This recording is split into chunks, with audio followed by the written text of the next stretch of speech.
Okay, today we're just going to kind of react to a video that I made for you guys a few days ago. I was going to play the video as is, but I thought I would talk over it and, give you my opinion on what we're looking at. So SpaceX 2018 right here, this anomaly, like always, we hear could be ground lights, could be an island, right? Could be anything, but it's clearly a UFO.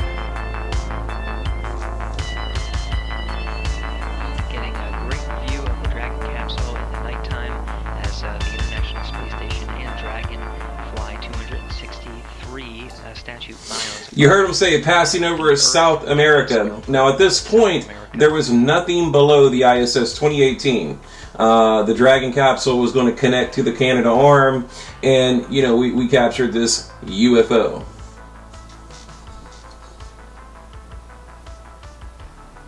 Larry, before we leave, I hadn't even talked about the search for extraterrestrial Bill Nelson. life. Extraterrestrial life. For life in this universe. Oh, okay. Of all, we're looking for life right now. Okay, let me hit pause. That's why we have a probe on Mars.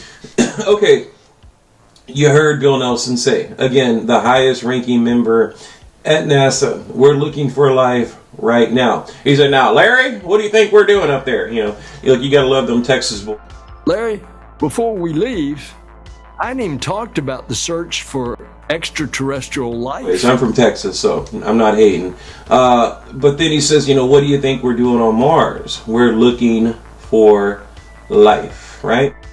What do you think what do you think we're doing on Mars? What do you think we're looking for life? This is a part of NASA's mission.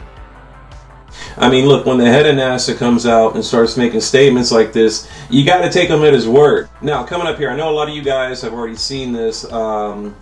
This lady here is a whistleblower from NASA and just tells her story of how NASA would edit UFOs out of photos early on in the, I believe it was the Apollo program. We landed on the moon in 1969, July. And then she goes on to tell her story, so I'll let her talk. That it was kept secret because I asked him, what are you going to do with this piece of information? And he said, we always airbrush these out before we sell them to the public. So they're pesky little creatures appearing on this photograph they wanted to get rid of. After that, I decided I would ask questions to other people that work there, and I found that I had to ask them away from the site and not on site. A guard told me that he was asked to burn some photographs and not to look at them.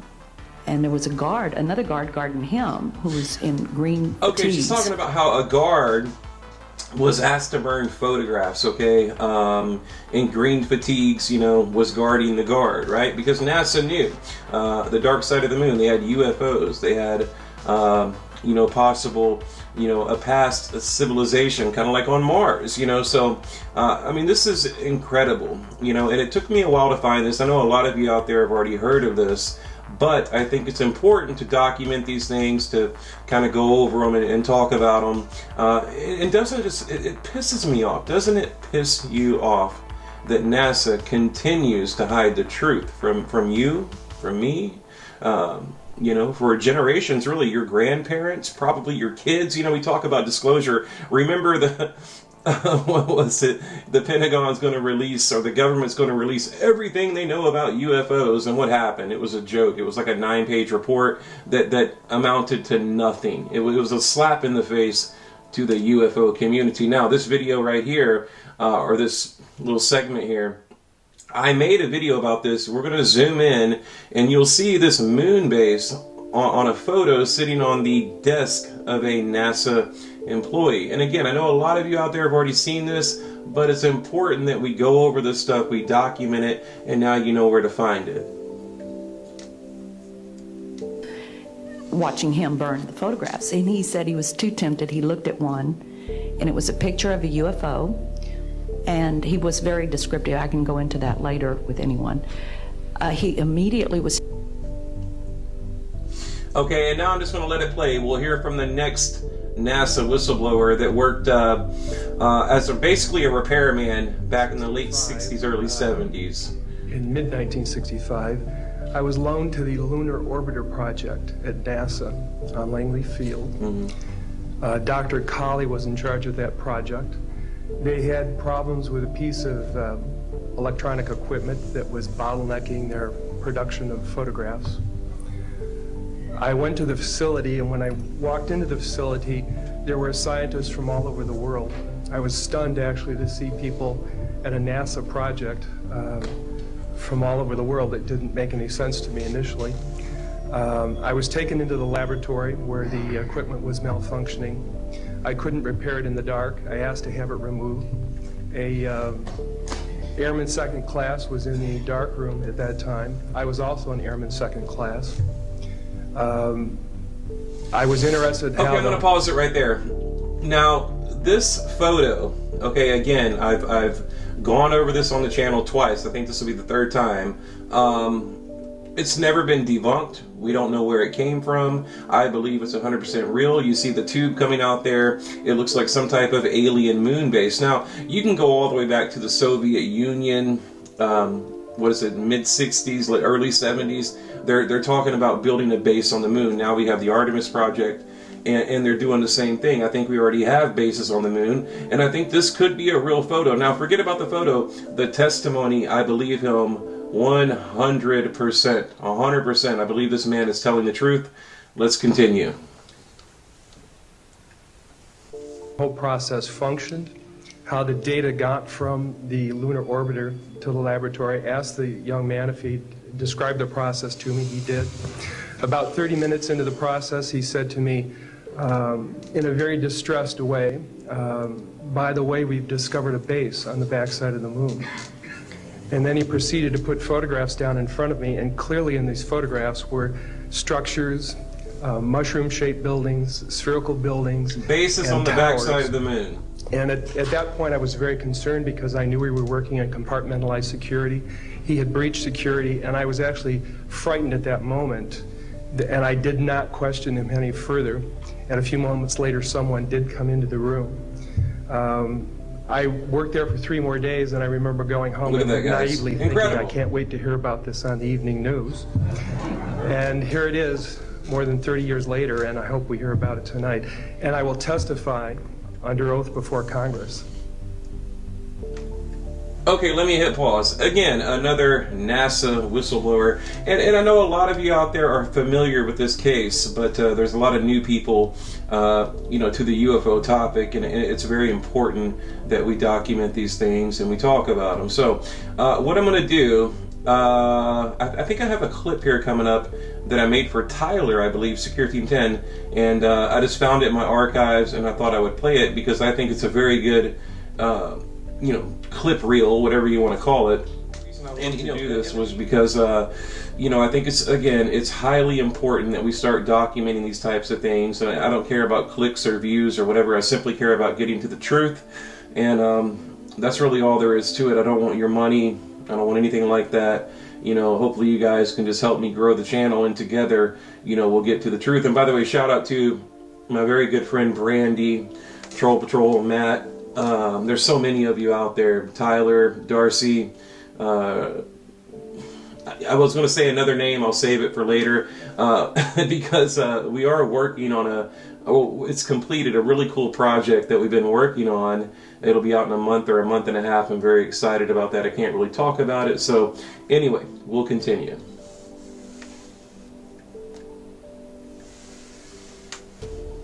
That what I'm saying is the truth. There you go.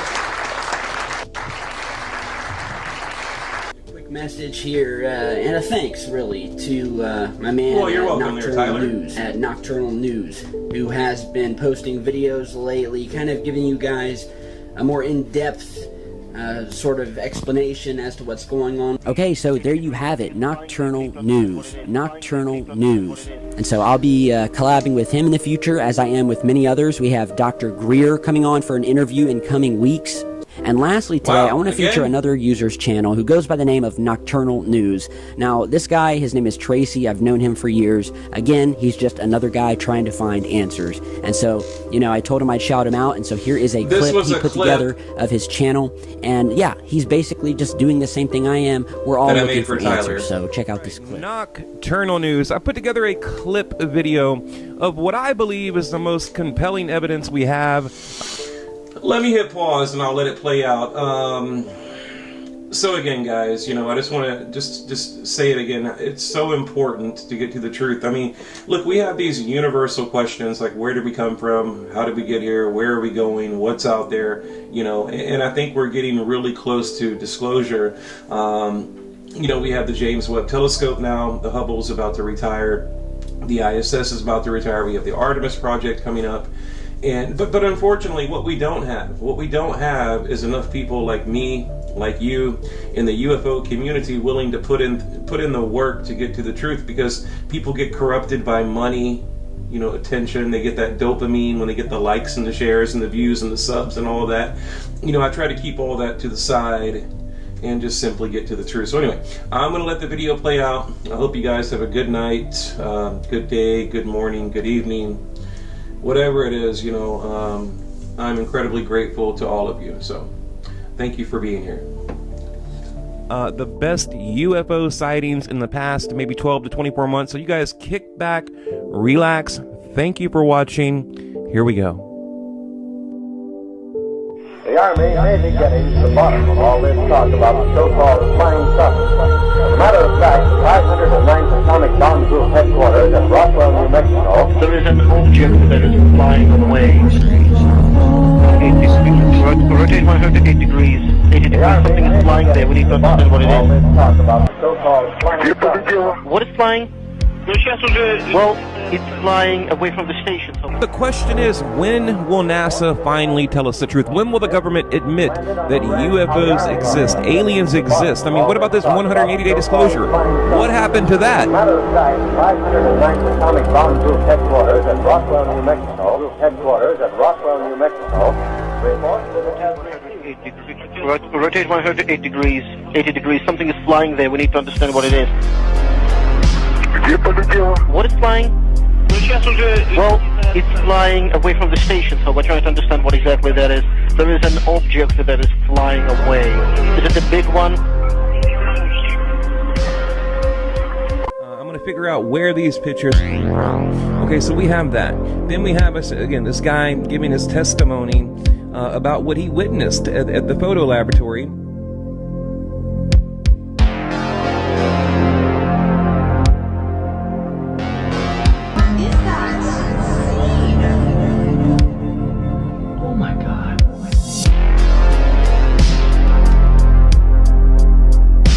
Roswell, New Mexico, reports that it has received one of the discs, which landed on a ranch outside Roswell. The disc landed at a ranch at Corona, New Mexico. What about that UFO that just flew right by the Dragon capsule? I mean, what in the hell was that?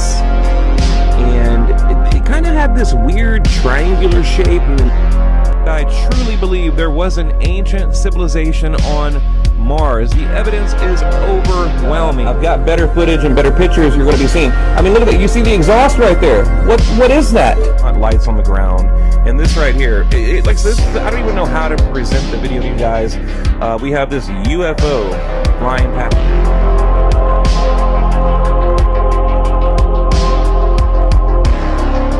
It's right there. It's quite frightening, I think. Like, why is there some type of religious cross, you know, on another planet?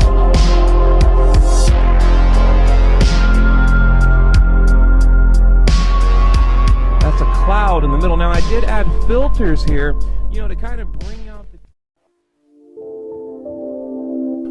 All right, the video that I'm going to show you today is something I covered about a year ago, but I think I figured out what we're looking at. Back then, I had no idea. Thought it was a UFO. Now, I'm almost 100% convinced it is some type of black budget military experimental, weaponry, right? Kind of like we're seeing with the USS Nimitz and all these crazy Navy videos going around right now. Okay, the Pentagon, for example, by 2023, they've asked for $304 million, to fund research into space-based laser